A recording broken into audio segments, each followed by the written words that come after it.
চুল পড়ার সমস্যা এখন একটা কমন সমস্যা হয়ে গিয়েছে। এমন কাউকে আপনি খুঁজে পাবেন না যে বলবে না যে আমার মাথায় এখন চুল পড়ছে না। সেই সমস্যাটা বিগত কতদিন ধরে আমিও ভুগতেছি। এখন আমার মাথায় কয়টা চুল আছে সেটা আমি গুনতে পারবো। তো যেহেতু আমি আমার বাড়ির জিনিসপত্র দিয়েই আমি আমার হাঁস মুরগি সব কিছুকে আমি খাওয়াই থাকি বা তাদের ট্রিটমেন্ট করে থাকি, তো ভাবলাম আমার মাথার চুলের জন্য তাহলে একটা তেল বানানো যাক।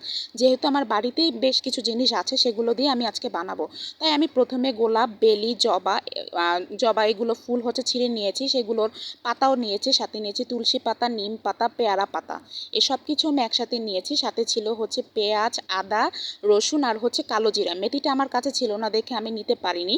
আর আমি 2 ধরনের তেল নিয়েছি, সেটা সরিষার তেল আর নারিকেল তেল। সাথে আপনারা চাইলে আমলকি, তারপর মেহেদি পাতা, তারপর মেথি, এগুলো আপনারা দিতে পারেন আপনাদের ইচ্ছা অনুযায়ী। আমার হাতের কাছে যেগুলো ছিল আমি সেইগুলোই অ্যাড করেছি। চলুন এখন আমি দেখাই কিভাবে আমি তেলটা বানিয়েছি। প্রথমে একটা আমি গরম কড়াইয়ের মধ্যে সরিষার তেল, নারিকেল তেল দিয়ে ভালো করে গরম করে নিয়েছি। তারপর আমি একে একে সবগুলো জিনিস দিয়ে দিয়েছি। খেয়াল রাখতে হবে জিনিসগুলো যেন পুড়ে না যায়।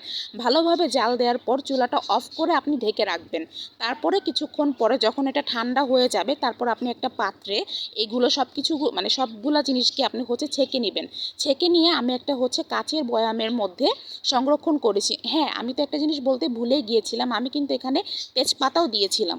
পাতাও আমাদের চুলের জন্য খুবই উপকারী জিনিস। আপনাদের যাদের চুল পড়ার সমস্যা আছে আপনারা চাইলে তেলটা বানিয়ে দেখতে পারেন। আশা করছি উপকার পাবেন, যেহেতু এখানে ভেজাল মুক্ত। আপনারা সপ্তাহে 3 দিন এটা ব্যবহার করবেন, আর আগের দিন দেওয়ার চেষ্টা করবেন, তারপরের দিন সকালে সুন্দর করে শ্যাম্পু করে ফেলবেন। তো ইনশাল্লাহ এটা ব্যবহার করে 1 মাস পর আপনাদেরকে রিভিউ দিব, এবং সামনে পরবর্তী সময়ে আমি আপনাদের জন্য কিভাবে চুলের হেয়ার প্যাক বানানো যায় সেগুলো নিয়ে হাজির হব।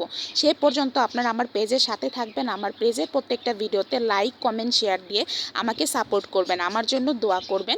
সবাই ভালো থাকবেন। আল্লাহ হাফেজ। আর হ্যাঁ, আজকের ভিডিওটা একটু খুব বেশি লম্বা হয়ে গিয়েছে, আপনারা কিছু মনে করবেন না। যেহেতু আমি একটা তেল বানানোর সম্পূর্ণ প্রসেসটা আপনাদেরকে দেখিয়েছি, তার জন্য ভিডিওটা একটু বড় হয়ে গিয়েছে।